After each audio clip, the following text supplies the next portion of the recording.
নিজ পকেটের টাকা খরচ করে সুদূর ইংল্যান্ড আমেরিকা থেকে বাফুফের ট্রায়ালে এসেছিল প্রবাসী ফুটবলাররা। এবার লাল সবুজের জার্সিতে খেলতে ক্যাম্পে যোগ দিতেও গুনতে হবে নিজের টাকাই। এমন পরিস্থিতিতে অসন্তুষ্ট 6 প্রবাসী ফুটবলারের পরিবার। বিষয়টি নিয়ে চলছে আলোচনা সমালোচনা। বাফুফের সহসভাপতি বলছেন, চূড়ান্ত স্কোয়াডে ঠাঁই পেলেই তাদের সকল খরচ বহন করবে বাফুফে। বিস্তারিত থাকছে রিপোর্ট।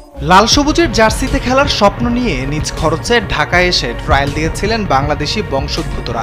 এবার বাফুফের ক্যাম্পে যোগ দিতেও নিজ খরচে দেশে আসতে হবে প্রবাসীদের। বাফুফের এমন সিদ্ধান্তে অসন্তোষ ফুটবলারদের পরিবার। ঢাকার জাতীয় স্টেডিয়ামে 14টি দেশের 49 ফুটবলার নিয়ে 3 দিনব্যাপী মেলা বসেছিল জুনের শেষ দিকে।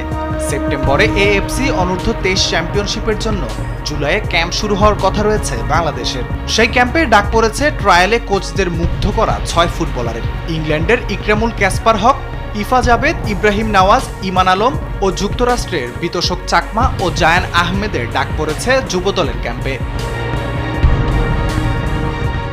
অবাক করার বিষয় হলো, দলের সঙ্গে যোগ দিতে ট্রায়ালের মতো নিজ খরচে ঢাকায় আসতে হবে ফুটবলারদের। বাফুফের এমন সিদ্ধান্তে অসন্তুষ্ট 6 ফুটবলারের পরিবার।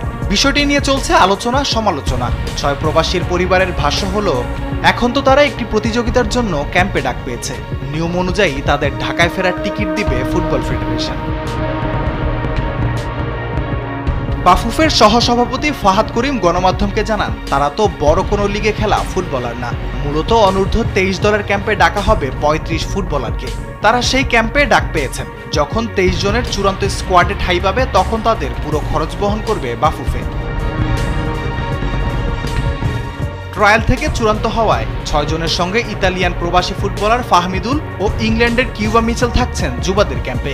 অন্যদিকে এএফসি অনূর্ধ্ব 23 চ্যাম্পিয়নশিপের বাছাই পর্বের জন্য এখনও কোচ চূড়ান্ত করতে পারেনি বাংলাদেশ ফুটবল ফেডারেশন।